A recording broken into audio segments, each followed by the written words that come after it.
Hello, welcome, Cabbage here. So today let's do an answer video to the Q&A that I put up earlier, and thank you for your questions. There were many.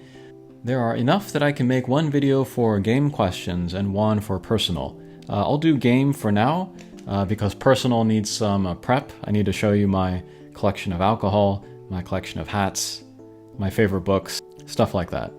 But for games, I can just talk and then put in some images later, so this will be easier to do. Okay, but let's see. First question, I got a bunch about what characters I would like to see in the game. For mainline Final Fantasies, I love 1, 4, 6, 9, and 12, so almost any characters from there would be great. I'm especially a fan of Edward from Final Fantasy IV, so if they release him, I'll definitely get him and use him. From Brave Exvius, I really like Lid. I saw a recent popularity poll for that game, and Lid was kind of down there. She was like around the 20s, which made me sad, but I really do like her. As for non-Final Fantasy characters, I'll take a look at anybody, but I really enjoyed using Rena from Star Ocean. I never played Star Ocean. I have no idea what kind of character Rena is, but if she were to appear in War of the Visions, I'd be tempted to pull her. And then it's a pipe dream, but Chrono Trigger? Oh my god, if they release Chrono Trigger, I will go bankrupt. Max everybody. I also like Final Fantasy X2, especially Pine. If they release Pine, I'll want to get her. Next, I got a couple questions that are kind of following up on my quitting from Brave Exvius. They're asking why I did that. I felt like I was always fighting the game. Like I was fighting for decent rewards, I was fighting for decent communication, I was fighting for bug fixes. It didn't feel easy playing the game in the sense of like the relationship with the developers and the company. Not like it is with Monster Strike or War of the Visions. And this was with Global. I did start in the Global version. It was a lot of fun until that Halloween event, which was way too difficult.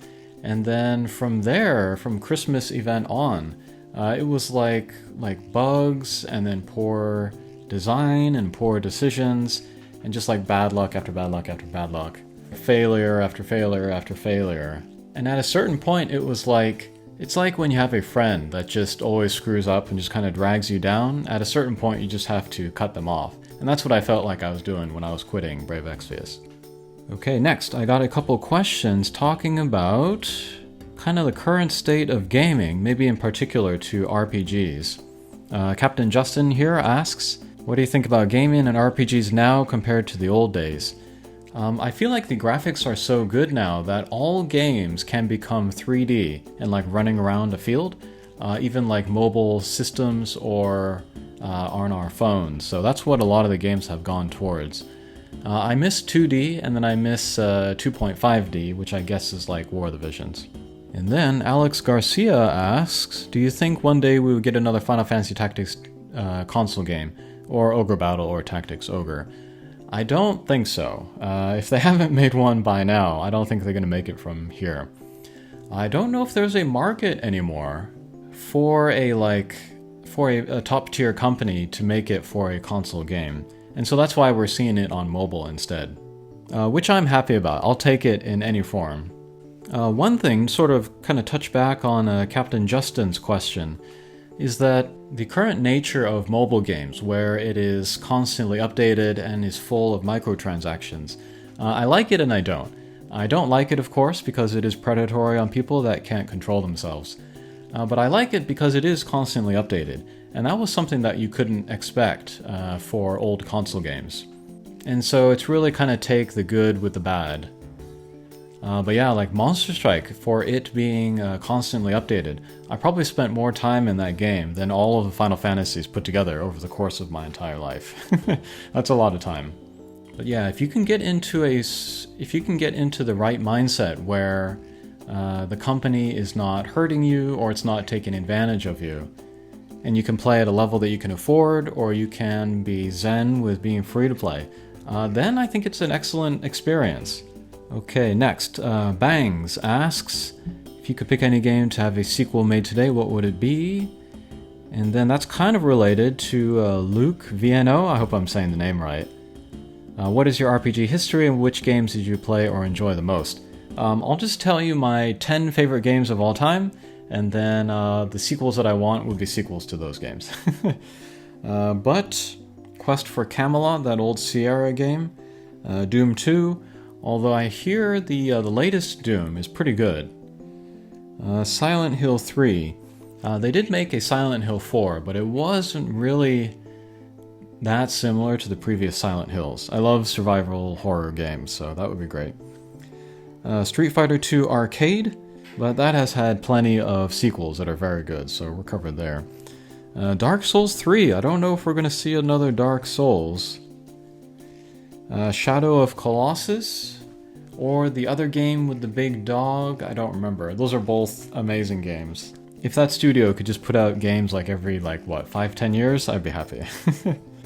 Final Fantasy VI, Tetris, River City Ransom, King's Bounty for the Sega Genesis, and Ogre Battle. Of all of these, I would like an Ogre game next. I like the 2.5D, of course, of walking around the field, the isometric, whatever it is. But I would like another game with the old Ogre Battle style, where you're creating teams and then they move across a map, and then going into a separate screen for a battle. That would be cool. Okay, and then I got a bunch of questions talking about the future of the game, and then maybe future quality of life stuff, power creep, maybe features I would like to see in Monster Strike that come from War of the Visions, or vice versa, and other high-level content. So I feel like at some time we're going to see an additional awakening of the UR units. But hopefully it's not too big of a jump, like between 6 stars and 7 stars in Brave Exvius. And I don't think it'll be necessary in War of the Visions, just because the way that characters and then things are designed, that you don't need to make these leaps vertically. You can really spread out horizontally, because you have all these different elements and different jobs. Different characters are going to be good in different places, so it doesn't matter raw power. It's just going to be more about what's appropriate for a certain mission. And we see that in raids and stuff, and then arena maps with different characteristics. You can use the right characters for those, and then they cycle out, and then you get new characteristics that you need to meet, and then you can revive these old characters. So yeah, I don't think we're going to see a need for new forms anytime soon.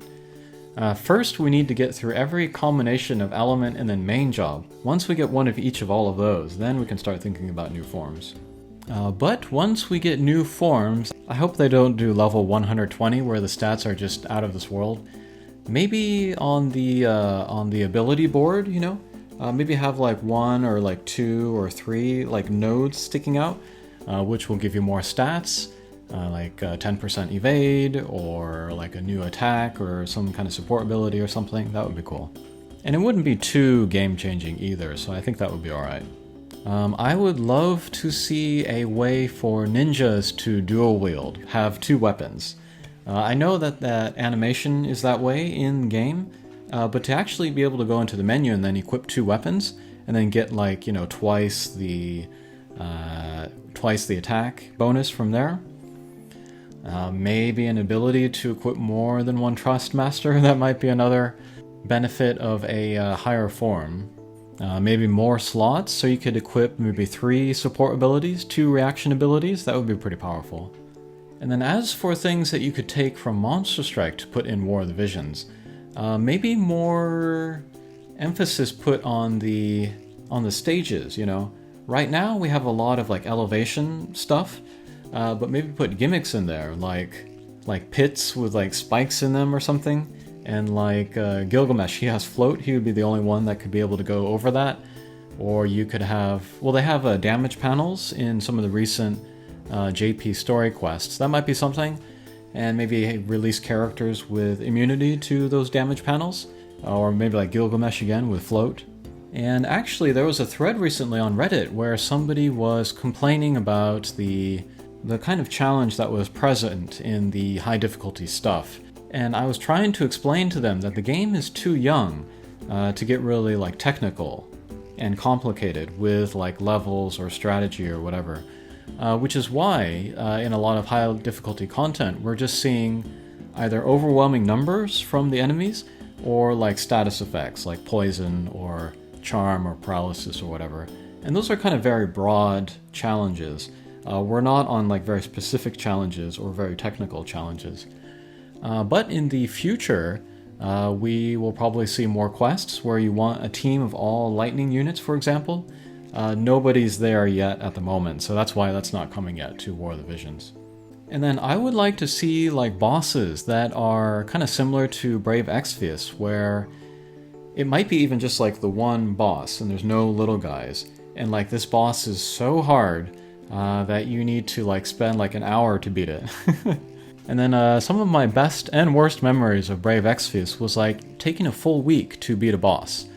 Like the Marlboro, the global exclusive Marlboro fight, or the Bloody Moon. Those both took about a week, just trying and losing, and then like changing out my guys, or giving them different equipment, or trying different strategies, and then finally getting them to clear.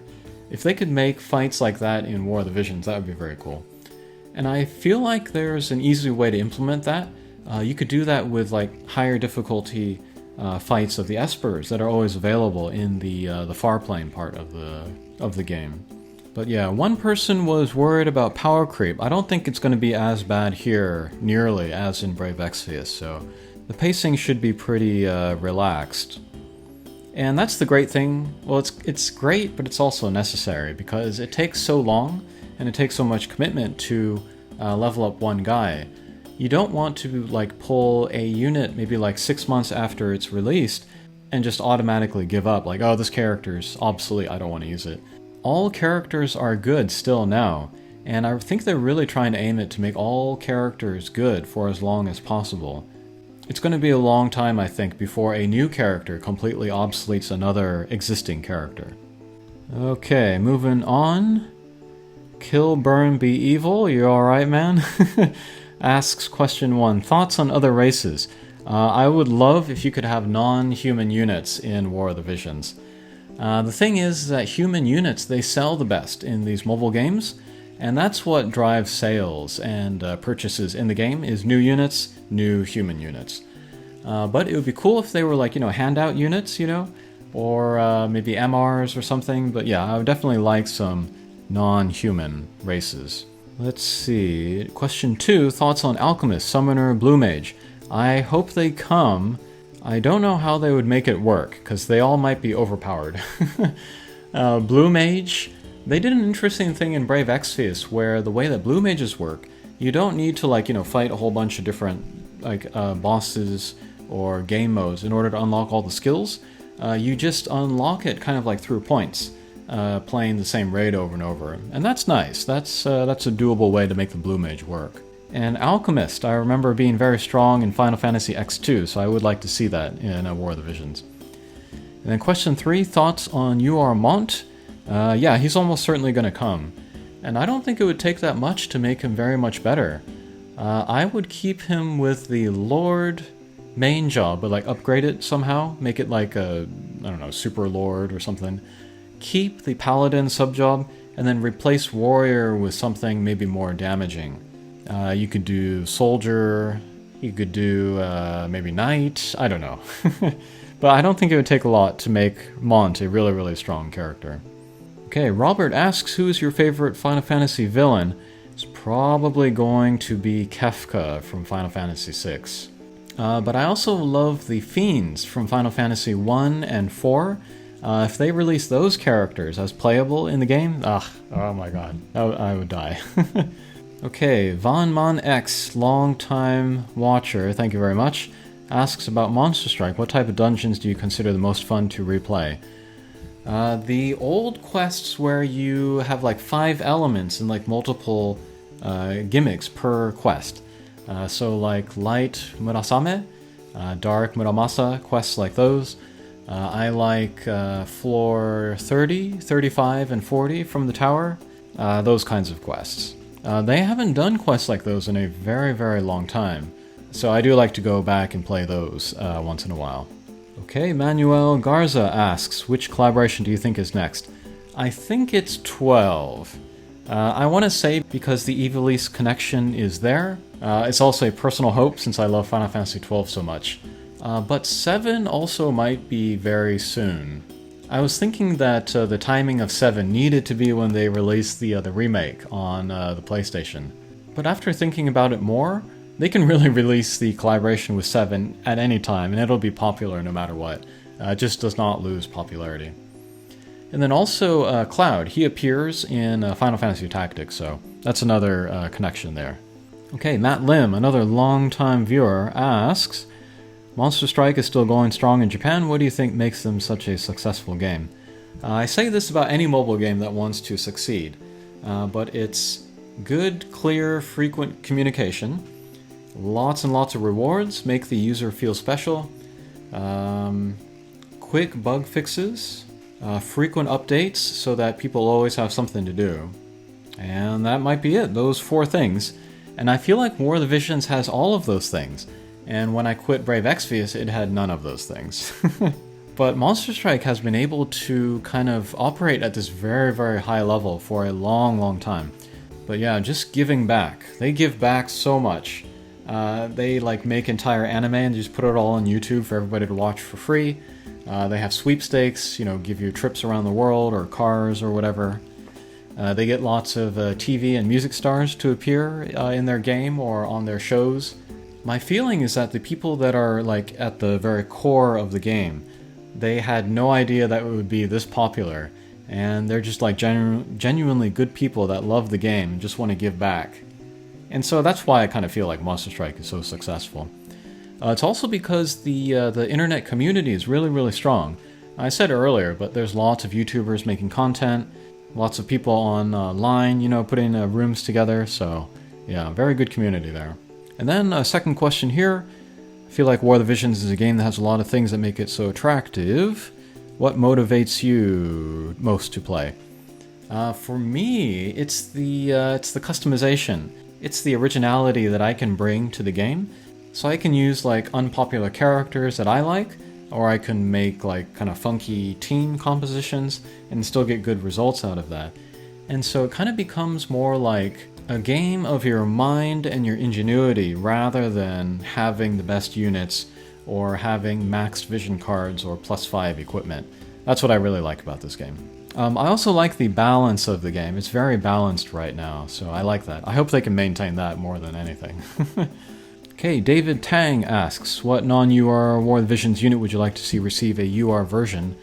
I would like to see a UR version of Tsubayaki, the last of the 3 of the Snow White Guard. Inori, I feel like, is very, very usable at high levels as an MR, so she doesn't need a UR unit. But I would like to see a Tsubayaki with, a little bit more damage output, a little bit more HP, stuff like that. Okay, next, Davey asks, what is your end game to this game? My goal for now is to get magic users of every element. I still need wind and dark. And then I also want to get all of the equipments with like good attack resistances up to +5. And that's purely for my resistance builds like Sasayaki, Thancred, or Inori. I just want to pimp their ride, basically. The big goal right now is the Platinum Road +5. That's going to take some time, but I would like to do that. But once I get all of the magicians of every element and I max like every possible combination of attack resistance on every armor, then I'll think about new goals to go for. Or I might not have any goals. I might just play the game very casually, day to day. Okay, Cressix asks, if you could create a character in War of the Visions, what would they be? I'm not that imaginative when it comes to that. So I heard somebody say that if I were a character in the game, I would be a green mage, so I guess that's what I would want. Cabbage the green mage. Subjob soldier, so I could use Drain Force on people. Alright, James Neal asks, are you concerned about how they have sexualized a lot of the female characters in the game? No. It's inevitable, and I want to say it's harmless. Like, people see that and they know it's not real life. People were talking about like the sexualization of like the X-Men comic book characters like in the 90s and stuff.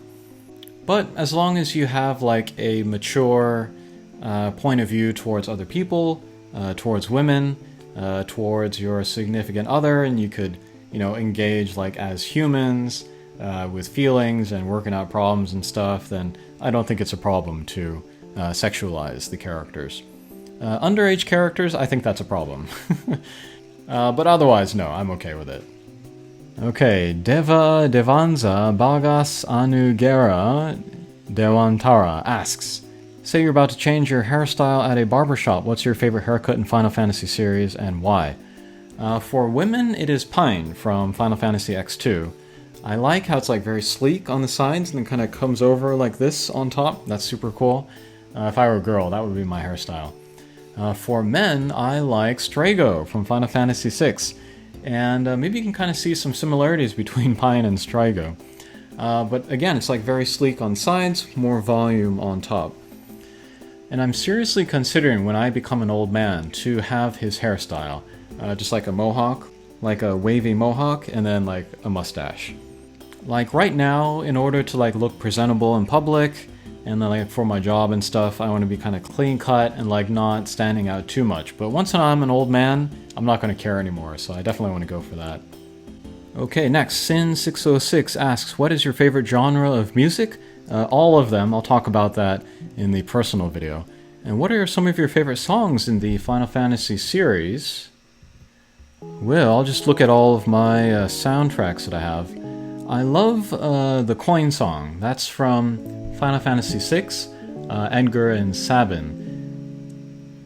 It took me a while to come around to that song. It's pretty understated, but it's now probably my favorite of Final Fantasy VI. Final Fantasy IX, like as a overall soundtrack, I think is super awesome, super underrated. It was the last mainline Final Fantasy that Uematsu Nobuo did. And I think it's great for him because it's a throwback game, also kind of a throwback soundtrack, but some new stuff for him too. There's some kind of like European flavor. I really, really like the soundtrack. I should play that game again. I also love Final Fantasy IV. All of the battle themes of that game are so amazing. But Into the Darkness, that's another one of my absolute favorites. Also kind of similar to that from Final Fantasy VI is the Mystic Forest, I think it is. Those, the Phantom Forest, those are amazing songs. I also like the Serpent Trench music from Final Fantasy VI. It's kind of a deep cut there. Final Fantasy III, that has some nice themes in there. I like the last boss music. I like Doga and Une, those are good songs as well. Also good battle music. And then Final Fantasy Tactics I like too. I like the tutorial music. I like the unit introduction music. Okay, I like Pi03 asks, what are your first and second favorite genres of video games? Any favorite JRPG series aside from Final Fantasy? I said earlier that I like survival horror. I like Siren. I like Silent Hill. I like Project Zero, or Fatal Frame as it's known in the West. I like horror films as well. Second favorite genre, I like fighters. I said Street Fighter 2 earlier. But most anything Capcom. I like Rival Schools as well. Akira has come into Street Fighter 5, so that's pretty exciting. And then as for favorite JRPG besides Final Fantasy, oh, there's the Ogre series, of course, and the Ivalice games. Lately I've been playing Live Alive. I don't know how I missed this game, but a Square RPG from the 90s on the Super Nintendo. I gotta play that. Oh, and Earthbound, or Mother 2. I still need to play Mother 3. Maybe I really do need to do that. Okay, and last question from Big Zaddy Yum Yum. What's your all-time favorite moment, memory from Monster Strike? It would be my kind of biggest accomplishments. Making the max luck of Light Murasame on a solo account, that was a pretty big accomplishment. Beating the tower with all free units, that was another big accomplishment. And then in JP, beating the sealed watchtower with a new free-to-play account within 2 months. That was another really big accomplishment for me. So yeah, those would be my biggest 3 memories of Monster Strike. Oh, and finishing the max look of Hakua, which I just did, maybe last month or so. Okay, so I think that'll do it for the Q&A as far as game-related questions. Next up will be personal questions. And again, thank you for participating in this, providing me with questions for me to answer. Alright, thanks for watching, and we'll see you again. Take care.